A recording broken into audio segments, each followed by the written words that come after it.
की कहानी। हीरे की चमक और कागज की नाव।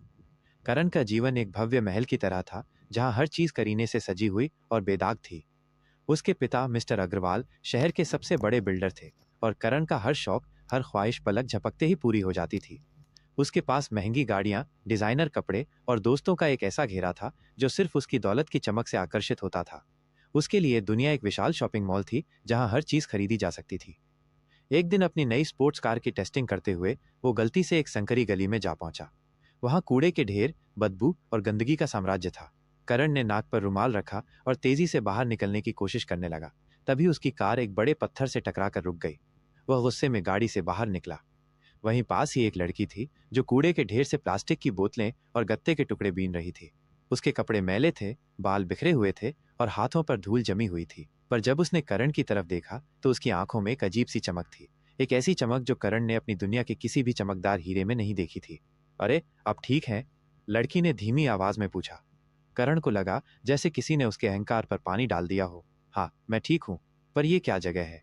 क्या तुम यहाँ कुछ बेच रही हो? लड़की हंसी। उसकी हंसी में कोई कटुता नहीं थी, बल्कि एक मीठापन था। नहीं, मैं कुछ बेचती नहीं हूं, मैं कुछ इकट्ठा करती हूं। इन्हें बेचकर ही मेरे घर का चूल्हा जलता है। उसने अपने कंधे पर लदे थैले की ओर इशारा किया। करण ने पहली बार इस तरह के जीवन को करीब से देखा था। वो उसे जानने के लिए उत्सुक हो गया। उसने अपना परिचय दिया। मैं करण अग्रवाल। और मैं रिया, लड़की ने जवाब दिया। उस दिन के बाद करण अक्सर उस गली में जाने लगा।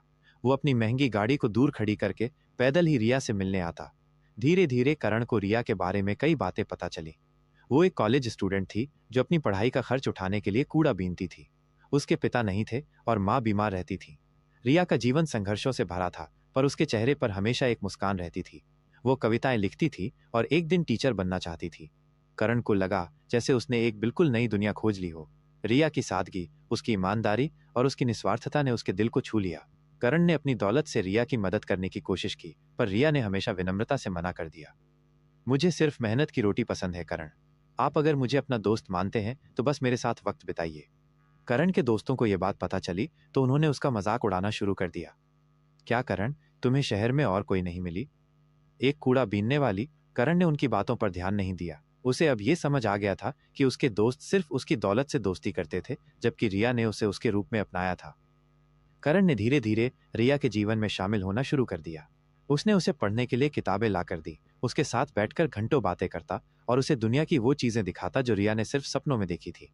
रिया ने भी करण को सिखाया कि सच्ची खुशी महंगी चीजों में नहीं, बल्कि छोटे छोटे पलों में होती है, जैसे बारिश की पहली बूंद, गलियों में घूमते बच्चों की हंसी और शाम के सूरज का डूबना। एक दिन करण ने हिम्मत करके रिया को प्रपोज किया। रिया, मैं तुम्हारे बिना नहीं रह सकता। तुम मेरी दुनिया हो। क्या तुम मुझसे शादी करोगी? रिया की आंखों में आंसू आ गए। करण, आप इतने बड़े आदमी हैं और तुम मेरी रानी हो। करण ने उसकी बात पूरी की। दौलत सिर्फ एक बाहरी दिखावा है रिया। असली दौलत तो दिल की होती है, और उस मामले में तुम सबसे अमीर हो। रिया ने अपने आंसू पोंछे और करण का हाथ थाम लिया। ये एक ऐसा पल था जब दो अलग अलग दुनियाएं एक हो गई।